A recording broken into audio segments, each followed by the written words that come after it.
वर्णानामार्थसंघानां रसानां सर्वसामपि मंडलानां च कर्तारं वन्दे वाणीयम् अखण्डमण्डलाकारं व्याप्तं येन चराचरं तत्पदं दर्शितं येन तस्मै श्रीगुरवे नमः। या कुन्देन्दुतुषारहारधं या शुभ्रवस्त्रार्थं या वीणावरदं वन्दितं या श्वेतपद्मासनं या ब्रह्माच्युतशङ्करप्रभृतिवृन्दे सदा वन्दिता सा मां पातु सरस्वती भगवती विशेषव्यापः। बोलिए भारत माता की जय, भारत माता की जय, सरस्वती माता की जय, सरस्वती माता की जय, शिक्षा ऋषि परम पूज्य स्वामी कल्याण देव जी महाराज की जय, पूज्य स्वामी कल्याण देव जी महाराज की जय। परम पिता परमेश्वर की अनुकंपा से महान संत विभूति 3 सदी के उपदेष्टा शिक्षा ऋषि हजारों शिक्षा संस्थाओं के जन्मदाता परम पूज्य गुरुदेव स्वामी कल्याण देव जी के द्वारा स्थापित इस कन्या इंटर कॉलेज के प्रांगण में कॉलेज के विद्वान सुयोग्य होनहार प्रधानाचार्य आदरणीय श्री सुरेंद्र शर्मा जी के सत्प्रयास से और सामने पीछे को थोड़ी सी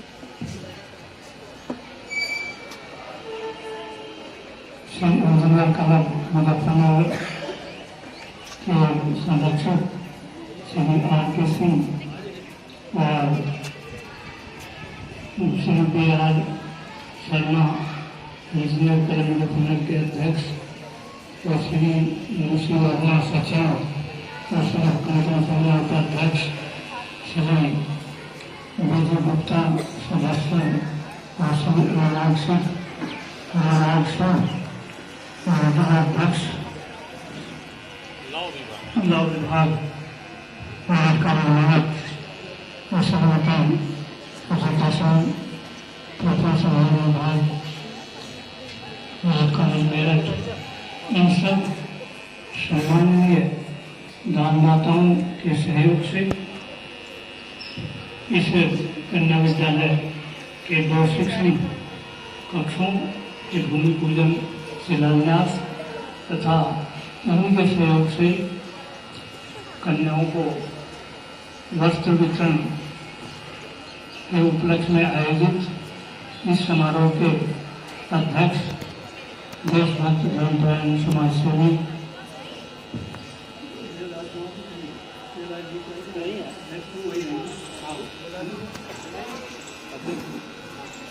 कॉलेज के प्रबंधक और इस आज के समारोह के अध्यक्ष प्रसिद्ध समाज सेवी धार्मिक और इस विद्यालय को विकास के पथ पर ले जाने वाले आदरणीय श्री जयराज कुमार जी और हमारे साथ आए हुए सुप्रताल से भागवत कथा प्रवक्ता आचार्य अचल शास्त्री जी और यहाँ पर उपस्थित सम्माननीय विश्वविद्यालय की उप प्रधानाचार्य कमलेश जी और तथा उनकी सहयोगी सम्माननीय शिक्षिकाएं और छात्रों। सबसे पहले इस शुभ अवसर पर इस संस्था के संस्थापक परम पूज्य गुरुदेव जी की पावन स्मृति को सरस्वती वंदन करते हुए मंच पर उपस्थित इंजीनियर क्लब के सभी महानुभावों का सादर अभिनंदन और वंदन करता हूँ।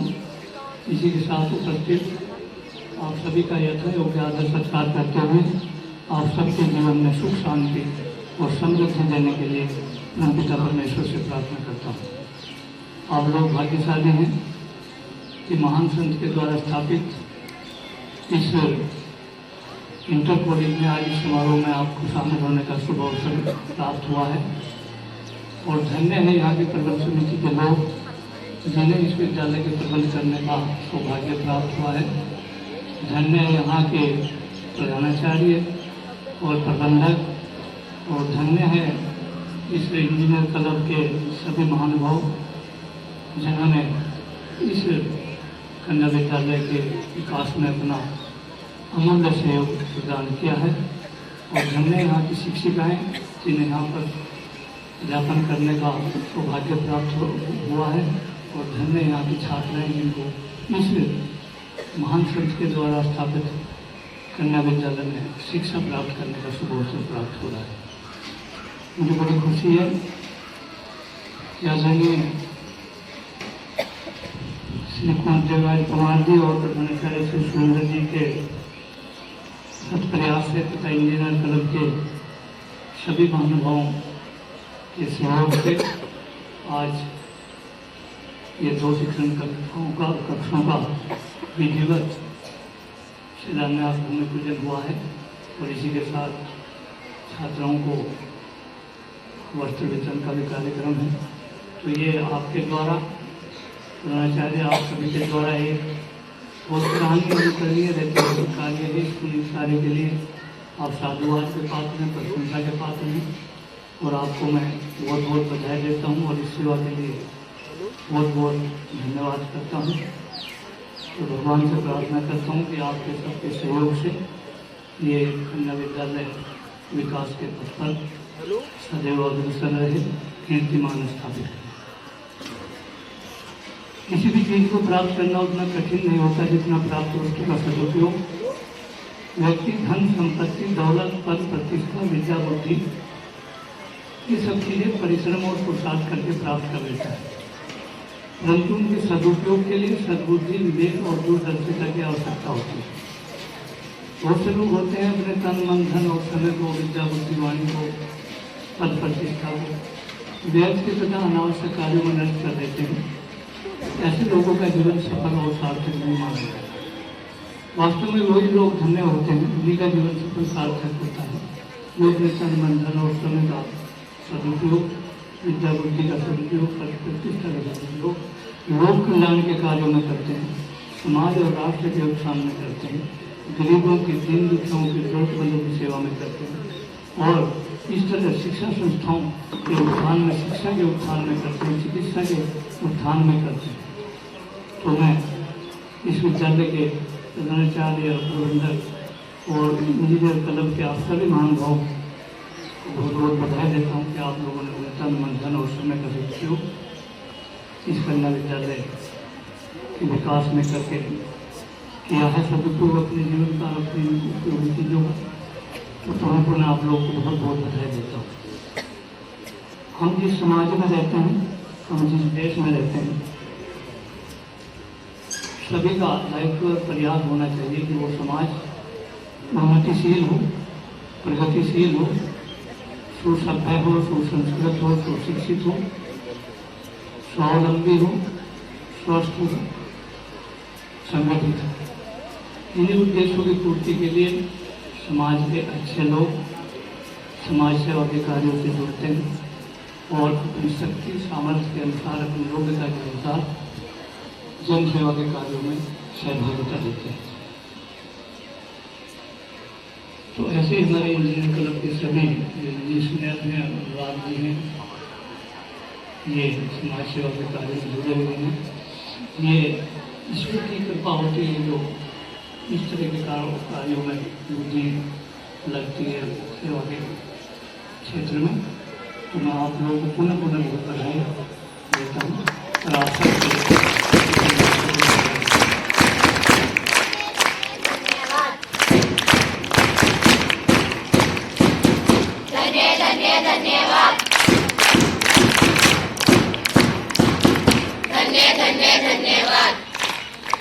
व्यक्ति का महत्व उसकी धन संपत्ति दौलत पर प्रतिष्ठा विद्या बुद्धि से नहीं है, बल्कि उसका बड़प्पन उसका महत्व है उसके परोपकारिता से और ईमानदारी से। जो व्यक्ति धन के लिए बुद्धि बेच दे और सत्य के लिए, जो धन के लिए बुद्धि नहीं मिली, सत्य के लिए स्वर्ग के सुख को भी ठुकरा दे और धर्म की रक्षा के लिए और परहित के लिए अपने आप को मृत्यु के मुंह में डाल दे। जिसके जीवन में ईमानदारी और परोपकारिता कूट कूट कर भरी हो, वास्तव में वही भगवान का सच्चा कृपा पात्र होता है, उसी का जीवन धन्य होता है, वही सौभाग्यशाली होता है। तो इस विद्यालय में सहयोग देने वाले सभी इंजीनियर्स क्लब के लोग बहुत सौभाग्यवान हैं। आपका जीवन बहुत धन्य है और ईश्वर की आपके ऊपर सदैव कर पड़े। हमारे जितने भी शास्त्र हैं, हमारे धर्म ग्रंथ हैं, हमारे ऋषि मुनि भी हैं, उन्होंने यही शिक्षा दी है कि वे बच्चों के पालन पोषण के साथ साथ परमार्थ भी करें और प्रभु भक्ति भी करें। उन अपना भी कल्याण करें, बच्चों का भी पालन पोषण करें और पर हित भी करें, दूसरे का हित भी करें, उपकार भी करें। शास्त्र ने कहा है आत्मनो मोक्षार्थ जगत हिताय से। इस संसार में मनुष्य को किस उद्देश्य के लिए जीना चाहिए? इसमें ये कहा गया कि आत्मनो मोक्षार्थ जगत हिताय, क्योंकि अपना तो मोक्ष और जगत का कल्याण, इस उद्देश्य के लिए जीना चाहिए आदमी। और भगवान से क्या प्रार्थना करनी चाहिए? लोका समझता सुखी न भवन्तु। भगवान से ईश्वर से ये प्रार्थना करनी चाहिए कि हे भगवान, सब कोई लोग के प्राणी सुखी रहे। ये नहीं भाई हम सुखी तो सब सुखी, बल्कि सब सुखी तब हम सुखी। ये भगवान से हमेशा प्रार्थना करनी चाहिए। जो व्यक्ति संपन्न होते हुए भी गरीबों की अनदेखी करता है, उसका जीवन सफल सार्थक है। और जो व्यक्ति गरीब होते हुए भी परिश्रम नहीं करता, उसका जीवन भी धन्य है, उसका जीवन भी सफल सार्थक है। तो हमारे शास्त्रों ने हमें ऐसे सूत्र दिए हैं जिनसे हमें प्रेरणा मिलती है। हमारे भगवान वेद व्यास जी हुए हैं। भगवान वेद व्यास जी ने शास्त्र लिखे हैं, वेद लिखे हैं, उपनिषद लिखे हैं और महापुराण 18 महापुराण लिखे हैं।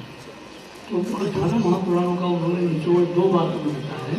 अष्टादश पुराणे को व्यास्य से वचन परोपकाराय पुण्याय पापाय प्रतिदिन, कि परोपकार के बराबर कोई पुण्य नहीं और दूसरे को पीड़ा पहुंचाने के बराबर कोई पाप नहीं। इसी तरह हमारे रामायण में भी लिखा है परहित सरिस धर्म नहीं भाई, फल पीड़ासन नहीं हमारे। और गीता में भी सर्वभूत हित रहता, पुराने मार्ग की सेवा में लगे रहते। तो मनुष्य को कैसा होना चाहिए? परोपकारी होना चाहिए। परोपकारार्थ निगम शरीर, ये शरीर हमें परोपकार के लिए मिला है। जैसे हमारे देवराज पवार में, इंजीनियर गलत है, RKC में, तो ये सब लोग परोपकार कर रहे हैं। तो शास्त्रों में दी हुई उन उक्तियों का चरितार्थ कर रहे अपने जीवन में। एक सम्राट अशोक हुए हैं, तो सम्राट अशोक ने अपने घर के सामने शिलालेख लगवा दिया और उसमें शिलालेख पर लिखा था कि सर्वलोक हित से बढ़कर इस संसार में कुछ भी श्रेष्ठ नहीं, और मैं जो पराक्रम करता हूँ वो इसलिए कि मेरे ऊपर जो प्रजा का ऋण है उससे मैं किसी तरह ऋण हो जाऊँ पराक्रम कर, और इस लोक और परलोक में सबको सुख मिले, सबका हित। उन्होंने बात लिखी। ऐसे हमारे स्वामी विवेकानंद जी ने भी वो स्वयं से ये कहते थे कि मैं जनों के दुख कष्टों को कैसे दूर करूं। और उन्होंने कहा कि भारत में जब तक एक भी व्यक्ति बीमार है, एक भी व्यक्ति दुखों से पीड़ित है, एक भी व्यक्ति भूखा है, गरीब है, तब तक मैं अन्य प्रत्येक भारतवासी को देशद्रोह समझूंगा जो अन्यों के मूल्य पर, जो दूसरों के मूल्य पर स्वयं सुख भोग रहे हैं। ये स्वामी विवेकानंद जी, बुद्ध ने भी यही कहा। बुद्ध ने अपने भक्तों को और अपने शिष्यों को ये उपदेश दिया कि संसार में घूमो और जो दुखी लोग हैं उन दुखी लोगों की सेवा करो और अपना आत्म कल्याण का भी ध्यान रखो। अपने को भी पहचानो, ईश्वर को पहचानो, साथ ही परोपकार के करो काम, दूसरे के अंधेरे रास्तों में स्वयं दीपक बन के खड़े हो। उन्होंने भी यही कहा। हमारी महाभारत में एक श्लोक आया है, न तो हम काम्य राजम न मोक्षम न पुनर्भम काम्य दुख तप्ता नाम प्राणी नाम आते। प्रहलाद हुए हैं एक भगवान नरसिंह, तो प्रहलाद की भक्ति से प्रसन्न होकर के नरसिंह भगवान ने कहा था कि बेटा वरदान मांगो। तो उन्होंने कहा कि मुझे कोई वरदान नहीं चाहिए। प्रहलाद का नाम तो बच्चे सुना ही होगा आप। तो उन्होंने कहा मुझे कोई, फिर भी बार बार उन्होंने कहा नरसिंह भगवान ने, नहीं तुम्हारी भक्ति बहुत बड़ी है, कुछ न कुछ मांगो। तो देखो उस बच्चे ने क्या कहा, न तो हम काम्य राज्यम न मोक्षम न पुनर्भवम काम्य दुख तप्ता नाम प्राणी नाम आर्चना। उसने कहा कि न तो मुझे राज्य चाहिए, कोई भी राज्य की कामना नहीं है, न मोक्ष चाहिए और न दूसरा जन्म चाहिए। तो इसके लिए पूरे इन तीनों कामों के लिए व्यक्ति अपना पूरा का पूरा जीवन लगा देता है। आदमी देखो आज जब चुनाव होते हैं उसमें कितनी कैसी कैसी बातें होती है, फिर MP बनते हैं, विधायक बनते हैं, मंत्री बनते हैं। और हमारे जैसे साधु गंगाओं में पड़े हैं मोक्ष प्राप्त करने के लिए और दूसरा जन्म प्राप्त, लेकिन उसने प्रहलाद ने कहा कि मुझे कुछ नहीं चाहिए, तो और क्या चाहिए भाई? उन्होंने कहा काम ये दुख तप्ता नाम प्राणी नाम आर्तनाथ, कि यदि आपको देना है कुछ तो मेरी एक ही काम है, इस संसार में जहाँ कहीं भी जो भी प्राणी दुखों से पीड़ित हो, अभावग्रस्त हो, जरूरतमंद हो, उसकी पीड़ाओं का नाश कर दो, मेरी यही कामना है। ये आपको देना है तो ये बता। तो देखो इनसे हमें प्रेरणा मिलती है। और देखो ये सभी धर्मों के जितने भी हमारे गुरु हुए हैं, सभी धर्मों के लोगों ने हमको ये शिक्षा दी है कि हम यदि गृहस्थी हैं तो गृहस्थी का पालन ईमानदारी से करें, बच्चों का पालन पोषण करें, साथ ही जरूरतमंदों की सेवा करें, परोपकार करें, परहित करें और भगवान की भक्ति करें। तो ये हमारे जितने भी धर्म है, बाइबल है उसमें भी लिखा है। और मोहम्मद साहब ने भी, मोहम्मद साहब क्या तपस्या, दया दान तप करुणा प्रेम उनके हृदय में बैठा था। इस्लाम के वो संस्थापक थे, उन्होंने भी देखो कितनी अच्छी बात है, उनका सारा जीवन प्रेरणादायी रहा। एक समय ऐसा था कि उनके कार्यकाल में अकाल पड़ गया और पूरी इंसानियत जो है भूखमरी से व्याकुल हो गई, तड़प गई, झकड़ में आकर के तराई हो गई। सब लोग एक छोटी छोटी चीज के लिए भी मोहताज हो गए। तो ऐसे अवसर पर मोहम्मद साहब अपनी मुंह बोली लड़की के घर जा रहे थे। मुंह बोली लड़की समझते हो आप, जिसको मतलब अपना लिया हो लड़की, बहुत से किसी लड़के को गोद ले लेते हैं, तो मुंह बोली लड़की थी। तो उसके घर मोहम्मद साहब उस ऐसे अवसर पर जा रहे थे जब पूरा अकाल पड़ा हुआ था और पूरी इंसानियत जो है वो तराई कर रही थी।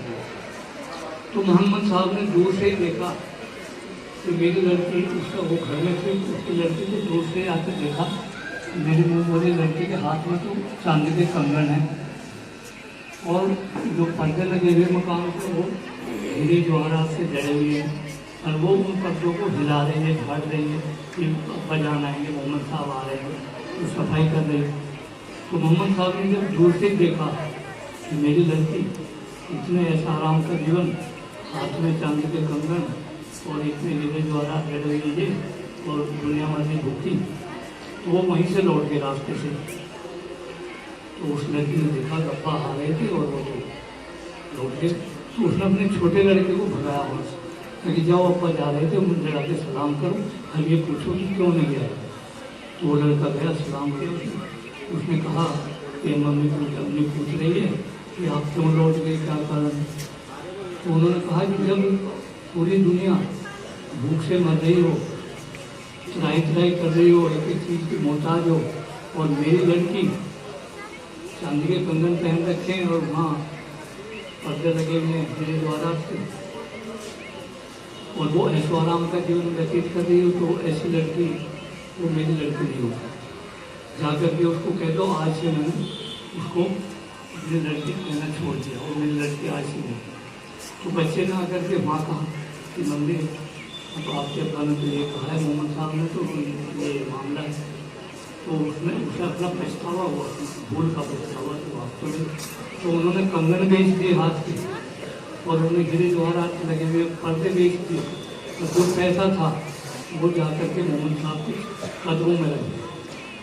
मोहम्मद साहब ने उनको गले से लगाया और आशीर्वाद दिया, और वो जो पैसा था वो सारा गरीबों को बांट दिया, भोजन कराया, जरूरतमंदों को बांट दिया, अभावग्रस्तों को बांट दिया। और मोहम्मद साहब का पूरे जीवन का यही था, जो उन्हें मिलता था सुबह से शाम तक वो थोड़ा सा अपने लिए रख करके बाकी सब जो है गरीबों में बांट देते थे, और खुद फकीर होकर सो जाते। ये बोलते तो वो इस्लाम धर्म का भी इतना बड़ा मतलब परोपकार की बात समझा रहा हूँ, जहाँ दूसरे हमारे जगत में हिंदू धर्म के हैं, मुसलमान के हैं, ईसाई बात, सिख धर्म में भी ऐसे गुरु नानक देव जी, तो ये हमारे लिए प्रेरणा हर धर्मों के गुरुओं की तरफ से, हमारे शास्त्रों की तरफ से, कि हम भी इंजीनियर क्लब के लोगों की तरह, जैसे भगवान ने इनको योग्य किया है, सामर्थ्यवान किया है, सद्बुद्धि दी है, तो आपके विद्यालय को कितना अच्छा विद्यालय बना दिया। मैं बहुत उनका ऋणी हूँ, आभारी हूँ। और जब ये भगवान के यहाँ जाएंगे तो कोई एक छोटा सा उदाहरण और देता हूँ। मैंने आप उदाहरण इंजीनियर क्लब वालों के लिए कि ये शेठ थे, वो शेठ बहुत अमीर थे, प्रसिद्ध भी थे, तो बाद में वो संत हो गए, और संत सब कुछ छोड़ छाड़ के हो और जंगल में जाकर कुटिया बना कर तपस्या करने लगे, भगवान का भजन करने लगे, पुण्य प्राप्त करने के लिए। जब वो स्वर्गवास हो गया उनका, तो स्वर्ग लोक की प्राप्ति हुई उनको। तो स्वर्ग लोक के द्वार पे चित्रगुप्त बैठा रहते हैं, हर आदमी की वो पोथी लेकर के लेखा जोखा ले गए। तो उन्होंने उसने चित्रगुप्त ने पूछा, ठहरो कौन हो? बोले क्या नाम है? क्या नाम है तुम्हारा? अरे मुझे नहीं जानते, मैं पृथ्वी का फला फला प्रसिद्ध संत हूँ। तो चित्रगुप्त अच्छा कि क्या काम करते थे? उन्होंने कहा कि मैं जीवन के पहले भाग में तो गृहस्थी रहा हूँ, सांसारिक जीवन व्यतीत किया मैं, और वैसे कहीं पर मैं परोपकार के काम भी करता रहा, जरूरतमंदों की सेवा भी करता रहा, शिक्षा के लिए भी करता रहा, और लोगों से प्रेम भी करता रहा, परोपकार भी करता रहा। लेकिन मैं रहा गृहस्थ जीवन में, सांसारिकता में, और जीवन के बाद में मैं जीवन आधे जीवन में मैंने तपस्या सब छोड़ करके तपस्या की। तो चित्रगुप्त ने उलट पलट के देखा, कहने लगे भाई संत जी आपका आखिरी समय में तो कोई पुण्य नहीं है जिससे आप यहाँ तक पहुँचे। नहीं कैसी बात कर रहे हो, वो तो मैंने सारा का सारा जीवन ही भगवान के अर्पित कर दिया, तो आप कैसी अजीब बात कर रहे हैं? तो उसने मुझे समझाया चित्रगुप्त ने, देखो धरती पर जो दूसरे से प्रेम करता है, जो परोपकार करता है, जो जरूरतमंदों की सेवा करता है, अभावग्रस्तों की सेवा करता है, जो शिक्षा की चिकित्सा के उत्थान में मदद करता है, तो तुम्हारा जो जीवन पहला था उसी पहले जीवन के आधार पर ही तुमको स्वर्ग लोक की प्राप्ति हुई। आखिरी जीवन तुमने, तो इसलिए तो कहते हैं कि तुम्हारा पुरुषार्थ ही तुम्हारा देव है। जो पुरुषार्थ है ना, उसी को देवता माना गया कि कर्म करो, भगवान की पूजा तो करो, लेकिन उसे भी भगवान की पूजा समझकर अपना पुरुषार्थ और सेवा को इसमें। तो ये हमारे जीवन में ऐसी हमारे शास्त्रों में हमें प्रेरणा दी, तो हमें इसको अपनाना चाहिए। तो इंजीनियर क्लब वालों में यही, तो इनको भगवान गोद में बिठाएंगे कि वहाँ कन्या विद्यालय में पूछेंगे वहाँ कि क्या करके आए, तो कहेंगे तुम तो सीधा कि वहाँ पर स्वामी जी का एक स्कूल था और उसमें हमने बहुत ही ये काम किया, और भी कर रहे होंगे बहुत ही आते संयुक्त तरह बहुत समय रहते हुए उन्होंने इंजीनियर रहते हुए बहुत उपकार के काम किए। ये काउंट होती है, ये चीज़ें भगवान के यहाँ जुड़ती हैं और इसी से पुण्य सत्कर्म बनते हैं। तो देखो आज हम शिक्षा के मंदिर में बैठे, मुझे गुरुदेव जी ने तो अब से 100 साल पहले ही बेटी बचाओ बेटी पढ़ाओ का काम शुरू कर दिया था। मोदी जी ने तो अब किया है, अब चालू हुआ है ना 100 साल कि पहले लड़कियों के विद्यालय खोलने शुरू कर देते हैं, बेटी बचाओ बेटी। और ये जो शिक्षा है ये मानव जीवन का श्रृंगार है, आभूषण है। शिक्षा ही मानव जीवन के कल्याण का सर्वोत्तम साधन माना गया और स्कूल खोल करके बेटियों को शिक्षित करके सुयोग्य, सभ्य और स्वावलंबी बना देना एक लोक कल्याण का अनुष्ठान है, लोक कल्याण का अतुल्य कार्य है। ये बच्चों का, युवाओं के निर्माण का अनुष्ठान है, उनके उज्जवल भविष्य का अनुष्ठान है। ये एक ज्ञान यज्ञ है, ये शिक्षा के उत्थान का अनुष्ठान, ये ज्ञान यज्ञ है और ज्ञान यज्ञ संसार का सबसे बड़ा परमार्थ माना जाता है। ये देखो, शिक्षित व्यक्ति ही शिक्षित समाज का निर्माण कर सकते हैं और शिक्षित समाज ही राष्ट्र के आर्थिक और सामाजिक विकास की रीढ़ होता है। इसलिए प्रत्येक कन्या का, प्रत्येक बच्चे का शिक्षित होना राष्ट्र की समृद्धि और खुशहाली के लिए बहुत आवश्यक है। इसलिए और समाज का, राष्ट्र का उत्थान उसकी मातृशक्ति नारी उत्थान से संभव है। यदि हमें समाज, राष्ट्र, देश और दुनिया को उन्नत बनाना है, आराम से पकड़िए, पता हाथ भी कांप गए, पकड़ ले से पूरी बनानी है, आराम से पकड़, कुछ बोल देना नहीं। और स्वावलंबी बनाने की आवश्यकता है। आज विश्व एक भौतिक महाशक्ति में परिवर्तित हो रहा है, जहाँ समन्वित विकास, धन, ज्ञान, सुरक्षा और धन के स्रोत है। इसलिए भारत को भी विश्व की बौद्धिक महाशक्ति बनाने के लिए नारी शिक्षा आधारित ग्रामीण विकास की आवश्यकता है। नारी जागरण आधारित शिक्षा की आवश्यकता है। राष्ट्र की चुनौतियों को विकास के अवसरों में बदलने के लिए कुशाग्रता, बौद्धिकता तथा सुशिक्षित, स्वावलंबी होने की बहुत आवश्यकता है।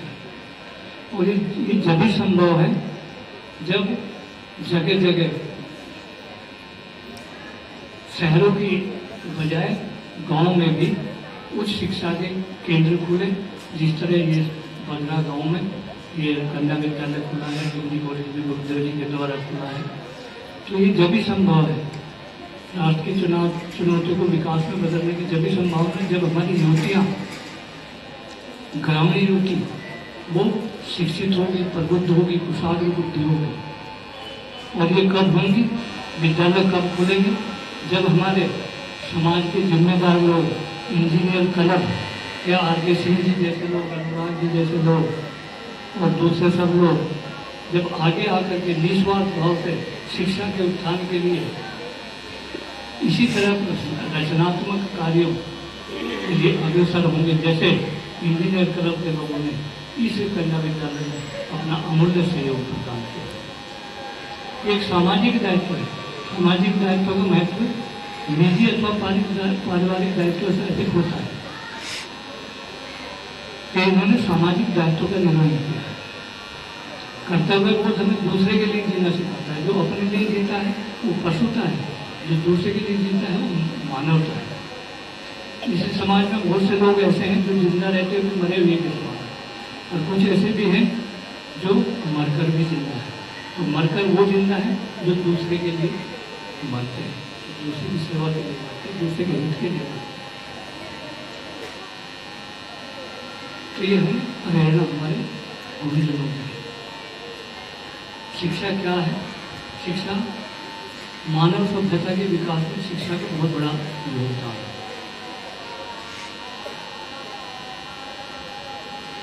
मानव कल्याण का सबसे अच्छा स्रोत शिक्षा। शिक्षा एक प्राकृतिक संस्कार है और शिक्षा हमारी अज्ञानता की सतत खोज है जो हमें अपनी खोज करना सिखाती है। शिक्षा सामाजिक संपन्नता और सामाजिक समृद्धि का आधार है। शिक्षा सामाजिक परिवर्तन और सामाजिक सुरक्षा का आधार है, सामाजिक विकास का आधार है और सशक्तिकरण का आधार है। समाज में फैली कुरीतियों, कुप्रथाओं और नकारात्मक मूल्यों के विरुद्ध आज आवाज उठाने की शक्ति हमें शिक्षा से मिली। और सामाजिक, आर्थिक, राजनीतिक, आध्यात्मिक, सांस्कृतिक रूप से पिछड़ों को शक्ति संपन्न करने का काम भी शिक्षा के द्वारा ही होता है।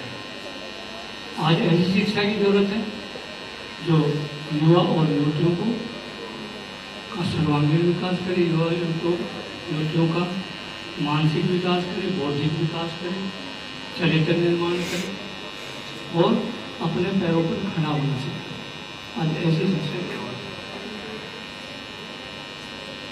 तो भारत की बेटियों ने जीवन के प्रत्येक क्षेत्र में उत्कृष्टता का प्रदर्शन कर अपरिमित सम्मान प्राप्त किया। भारत की बेटियों ने प्राचीन काल से लेकर आज तक उनका राष्ट्रीय विकास में अमूल्य सहयोग, सराहनीय सहयोग है। उन्होंने कीर्तिमान स्थापित किए अपने कार्यों के द्वारा।